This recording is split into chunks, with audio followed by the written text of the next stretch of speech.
property. they seem to have all the property. So around the corner, should I give you the address if we're being filmed? Beeb Central Hill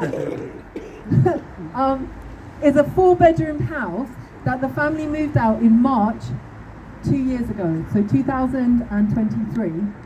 Now, they owned their property and the children had moved on. So the couple decided to sell up and leave, and it was bought back for £450,000 and was boarded up within days and remains boarded up. Now, a neighbour said to me, she lives just off the estate, she goes, you know, my friends, whatever, they moved out and that place is still empty, and I know that they have changed the boiler. I know that they've redone the kitchen and the bathroom because I saw them do it. I saw them take stuff inside. And this is from some neighbour off the estate that way. So basically, what is going on? What is going on? Because that £450,000 isn't money that Lambeth Council has. They've borrowed money. They've stolen our future by borrowing money at 4% interest to buy a property to board it up, and this is replicated all around the estate. Now, these houses here, they could be proper social homes, or they could be bought back. So there's a mixture of both. The empties represent both, and either of them should have families living in them. So that's just the nuts system of living. It's very dystopian here on this estate, because they're knocking down the estate to house the homeless by putting 2 fewer social housing than there was originally, and in the meantime boarding loads up. So I'm a little bit different from Pete, as in I think they're not going to demolish, but I know on Cressingham people are like, they're going to demolish. So each of us are taking it our own way, but it's just a waste.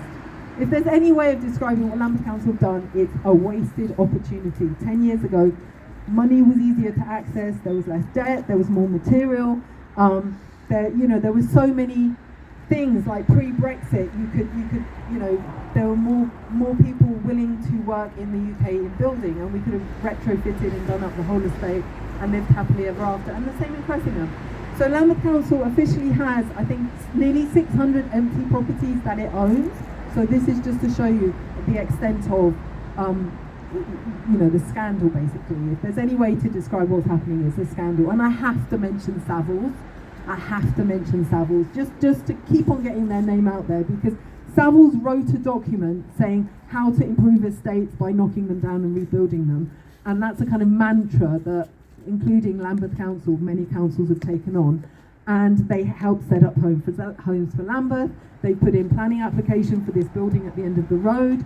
So they have their fingers everywhere, and they're doing stock assessments, or have done stock assessments of all the houses in Lambeth, except the ones on regeneration estates. So Savills is the one leading our housing stock, which is diabolical, really.